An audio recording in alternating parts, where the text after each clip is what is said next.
Okay, ಮುಂದಿನ ಸುದ್ದಿ ನೋಡ್ತಾ ಹೋಗೋಣ. ಪ್ರಯಾಣಿಕರು ಸರಕು ಸಾಗಣೆ ವಾಹನ ಮಾಲೀಕರಿಗೆ ಇದು ಅತಿ ದೊಡ್ಡ ಶಾಕಿಂಗ್ ನ್ಯೂಸ್.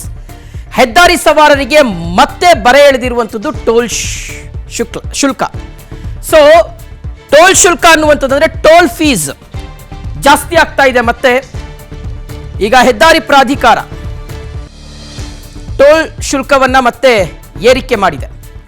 ಮೈಸೂರು ಬೆಂಗಳೂರು ಹೆದ್ದಾರಿ ಟೋಲ್ ಶುಲ್ಕವನ್ನ ಜಾಸ್ತಿ ಮಾಡಿರುವಂಥದ್ದು. 10 ರೂಪಾಯಿ ಇದ್ದಂಥ ಶುಲ್ಕ ಈಗ 50 ರೂಪಾಯಿಗೆ ಏರಿಕೆಯಾಗಿದೆ. 10 ರೂಪಾಯಿಯಿಂದ 50 ರೂಪಾಯಿವರೆಗೆ ಏರಿಕೆ ಮಾಡಿದ್ದಾರೆ. ದರ ಹೆಚ್ಚಳಕ್ಕೆ ಪ್ರಯಾಣಿಕರ ಆಕ್ರೋಶ ಸ್ಫೋಟವಾಗಿರುತ್ತೆ. 10 ರೂಪೀಸಿಂದ 50 ರೂಪೀಸ್ಗೆ ಜಾಸ್ತಿ ಮಾಡಿದ್ದಾರೆ. ಅದು ವೇರಿಯೇಷನ್ಸ್ ಇರುತ್ತೆ ನೋಡಿ. ಸುಮಾರು ಒಂದು 2 ಟೋಲ್ ಬರುತ್ತೆ ಅಂತ ಅನ್ಕೊಳ್ತೀನಿ.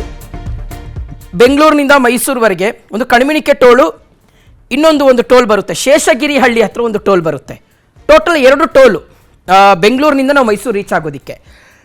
ಸೊ ಹಾಗಾಗಿ ಈ ಟೋಲ್ ದರವನ್ನು ಮತ್ತೆ ಜಾಸ್ತಿ ಮಾಡಿರ್ತಕ್ಕಂಥದ್ದು ಇದೆಯಲ್ಲ, ಇದು ಪ್ರಯಾಣಿಕರಿಗೆ ಮತ್ತು ಈ ಸರಕು ಸಾಗಣೆ ವೆಹಿಕಲ್ಸ್ ಏನು ಪ್ರತಿನಿತ್ಯ ಓಡಾಡ್ತಾರಲ್ಲ ಅವರಿಗೆ ಅಕ್ಷರಶಃ ಒಂದು ರೀತಿಯಾಗಿ ಸಿಕ್ಕಾಪಟ್ಟೆ ಶಾಕಿಂಗ್ ನ್ಯೂಸ್ ಅಂತಲೇ ಹೇಳಬೇಕಾಗುತ್ತೆ. ಎಷ್ಟೆಷ್ಟು ದರ ಜಾಸ್ತಿ ಆಗಿದೆ ನೋಡಿ. ನಾವು ತೋರಿಸ್ತಾ ಇದ್ದೀವಿ ಸ್ಕ್ರೀನಲ್ಲಿ. 180 ರೂಪಾಯಿ ಇತ್ತಲ್ವ ಕಾರ್ದು, ಈಗ 185 ರೂಪಾಯಿ, 5 ರೂಪಾಯಿ ಜಾಸ್ತಿ ಮಾಡಿದ್ದಾರೆ. ಲಘು ವಾಹನ ಅಂದರೆ ಲೈಟ್ ವೆಹಿಕಲ್ಸ್ದು ಎಷ್ಟು ಜಾಸ್ತಿ ಆಗಿದೆ ಅನ್ನೋದನ್ನು ನಾವು ನೋಡ್ತಾ ಇದ್ದೀವಿ. ಮಗದೊಂದು ಕಡೆ ಬಸ್ಸು ಟ್ರಕ್ಗಳದ್ದು ಸಹ ಜಾಸ್ತಿ ಆಗಿದೆ.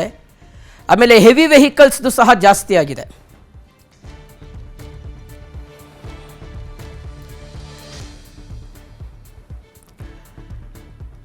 ಸೊ ಇದು ಬೆಂಗಳೂರು ಮತ್ತು ಮೈಸೂರು ನಡುವಿನ ಟೋಲ್ ದರ ಎಷ್ಟೆಷ್ಟು ಜಾಸ್ತಿ ಆಗ್ತಾ ಇದೆ ಒಂದೊಂದಾಗಿ ನಾವು ನೋಡ್ತಾ ಹೋಗೋಣ. ಸೊ ನೋಡ್ತಾ ಇದ್ದೀವಿ ವೀಕ್ಷಕರೇ. ಸೊ ಯಾವ ರೀತಿಯಾಗಿ ಜಾಸ್ತಿ ಆಗ್ತಾ ಇದೆ ಅಂತ. ಕಾರುಗಳ ಪ್ರವೇಶ ಶುಲ್ಕ 355ರಿಂದ 370 ರೂಪಾಯಿ ಜಾಸ್ತಿ ಆಗ್ತಾ ಇದೆ. 355 ರೂಪಾಯಿ ಇತ್ತು ಶುಲ್ಕ, ಈಗ ಅದು 170 ತಗೊಂಡು 185ಕ್ಕೆ ಜಾಸ್ತಿ ಮಾಡಿದ್ದಾರೆ. ಕಣಿಮಿಣಿಕೆ ಮತ್ತು ಶೇಷಗಿರಿ ಪ್ಲಾಜಾದ ಶುಲ್ಕ ಅದು. ಮಗದೊಂದು ಕಡೆ ಗಣಂಗೂರು ಪ್ಲಾಜಾ ಕಾರುಗಳ ಪ್ರವೇಶ ಶುಲ್ಕ ಬಂದ್ಬಿಟ್ಟು 175ರಿಂದ 185 ರೂಪಾಯಿಗೆ ಏರಿಕೆ ಮಾಡಿರುವಂಥದ್ದು. ದರ ಅಷ್ಟು ಏರಿಕೆ ಆಗಿದೆ. ಸುಮಾರು ಒಂದು 10 ರೂಪಾಯಿ ಜಾಸ್ತಿ ಮಾಡಿದ್ದಾರೆ. ಲಘು ವಾಣಿಜ್ಯ ವಾಹನ ಮತ್ತು ಮಿನಿ ಬಸ್ಗಳ ಸಂಚಾರ ಸಹ ದುಬಾರಿ ಆಗ್ತಾ ಇರ್ತಕ್ಕಂಥದ್ದು. ಸೊ ಅದರ ಅಂದರೆ ಲಘು ವಾಣಿಜ್ಯ ವಾಹನ ಅಂದರೆ ಲೈಟ್ ವೆಹಿಕಲ್ಸ್ದು ದರವೂ ಸಹ ಈ ಸಲ ಜಾಸ್ತಿ ಮಾಡಲಾಗಿದೆ. ಒಂದು ಕಡೆಯ ಸಂಚಾರಕ್ಕೆ 295 ರೂಪಾಯಿ, ದ್ವಿಮುಖ ಸಂಚಾರಕ್ಕೆ 2 ಸೈಡ್ಗೆ 445 ರೂಪಾಯಿಯನ್ನು ನಿಗದಿ ಮಾಡಲಾಗಿದೆ. ಸೊ ಇದು ಸಹ ಒಂದು ರೀತಿಗೆ ವಾಹನ ಸವಾರರಿಗೆ ದೊಡ್ಡ ಹೊರೆ. ಟ್ರಕ್ಕು ಬಸ್ಗೆ ಒಂದು ಕಡೆಗೆ 620 ರೂಪಾಯಿ ಇದ್ದದ್ದು 2 ಕಡೆಗೆ 930 ರೂಪಾಯಿ, ಹತ್ತತ್ರ ಒಂದು 1000 ರೂಪಾಯಿ ಬರುತ್ತೆ ನೋಡಿ ಒಂದಕ್ಕೆ ನಾನು ಹೇಳ್ತಾ ಇರೋದು.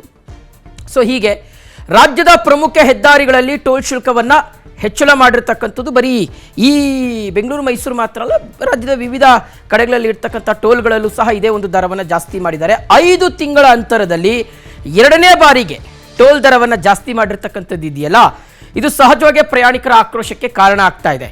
ಬೆಂಗಳೂರು ಮೈಸೂರು ಎಕ್ಸ್ಪ್ರೆಸ್ ವೇನಲ್ಲಿ ರೇಟ್ ಜಾಸ್ತಿ ಆಗಿದೆ. ತುಂಬ ಖುಷಿ ಪಡಬೇಕು ಈ ವಿಚಾರವನ್ನು. ಬೆಂಗಳೂರು ಮೈಸೂರು ಎಕ್ಸ್ಪ್ರೆಸ್ ವೇ ಇದೆ ಅಂತ ಖುಷಿ ಪಡಬೇಕು, ಅಥವಾ ಈಗ ಈ 500 ರೂಪಾಯಿ ತಲುಪಿರ್ತಕ್ಕಂಥ ಈ ದರ ಏರಿಕೆಗೆ ನಾವು ಬೇಜಾರು ಮಾಡ್ಕೊಳ್ಬೇಕೋ ಗೊತ್ತಾಗ್ತಾ ಇಲ್ಲ ವೀಕ್ಷಕರೇ. ಇದ್ರ ಜೊತೆಗೆ ರಾಜ್ಯದ ಪ್ರಮುಖ ಟೋಲ್ಗಳ ಸಂಖ್ಯೆಯೂ ಸಹ ಜಾಸ್ತಿ ಆಗಿದೆ. ಸೊ ನಾವು ರಾಷ್ಟ್ರೀಯ ಹೆದ್ದಾರಿಗಳನ್ನು ಅಭಿವೃದ್ಧಿಪಡಿಸ್ತೀವಿ ಅಂತ ಹೇಳ್ತಾರೆ. Satellite town ring road, Bengaluru Hyderabad ರಸ್ತೆ ಆಗಿರಬಹುದು, ಹೀಗೆ ಪ್ರಮುಖ ಹೆದ್ದಾರಿಗಳಲ್ಲಿ ಟೋಲ್ ದರವನ್ನು ಜಾಸ್ತಿ ಮಾಡುವಂಥದ್ದು ಪ್ರಯತ್ನ ನಡೀತಾ ಇದೆ. ಸೊ ಇದ್ರ ಜೊತೆಗೆ ಪ್ರಮುಖ ಹೆದ್ದಾರಿಗಳು ಬೆಂಗಳೂರನ್ನು ಕನೆಕ್ಟ್ ಮಾಡುವಂಥ ನೋಡಿ, ಬೆಂಗಳೂರಿಗೆ ಸುಮಾರು ಒಂದು 8 ಕಡೆಗಳಿಂದ ಸುಮಾರು ಒಂದು 8 ಕಡೆಗಳಲ್ಲಿ ಅಷ್ಟದಿಕ್ಕುಗಳು ಅಂತ ನಾವು ಕರಿತೀವಿ. 8 ಕಡೆಗಳಿಂದ ಬೆಂಗಳೂರಿಗೆ ನಾವು ಪ್ರವೇಶ ಮಾಡ್ಬೋದು. 8 ಕಡೆಗಳಿಂದಲೂ ನಮಗೆ ಟೋಲ್ಗಳ ಒಂದು ಟೋಲ್ ಸಿಗುತ್ತೆ. ಸೊ ಹಾಗಾಗಿ ಈ ಭಾಗದಲ್ಲಿ ಒಂದು ಸ್ವಲ್ಪ ಪ್ರಯಾಣಿಕರಿಗೆ ತೊಂದರೆ ಆಗುವಂತಹ ಎಲ್ಲ ಸಾಧ್ಯತೆ ಕಂಡು ಬರ್ತಾ ಇದೆ. ಸೊ ಇದು ಸಹಜವಾಗಿ. ಮತ್ತು ಬೆಂಗಳೂರು ನೆಲಮಂಗಲ ಟೋಲ್ ಪ್ಲಾಜಾಗಳಲ್ಲೂ ಸಹ ನೂತನ ದರ ಏನಿದೆ, ಪರಿಷ್ಕೃತ ದರ, ಅದು ಅನ್ವಯ ಆಗ್ತಾ ಇದೆ. ಇದು ಬರೀ ಆಗಿಂದಾಗೆ ಬೇಗ ಕಡಿಮೆ ಅವಧಿಯಲ್ಲೇ ದರವನ್ನು ಅವರು ಪರಿಷ್ಕರಣೆ ಮಾಡ್ತಾ ಇರ್ತಕ್ಕಂಥದ್ದು ಸಾಕಷ್ಟು ವಿರೋಧಕ್ಕೆ ಕಾರಣ ಆಗ್ತಾ ಇದೆ.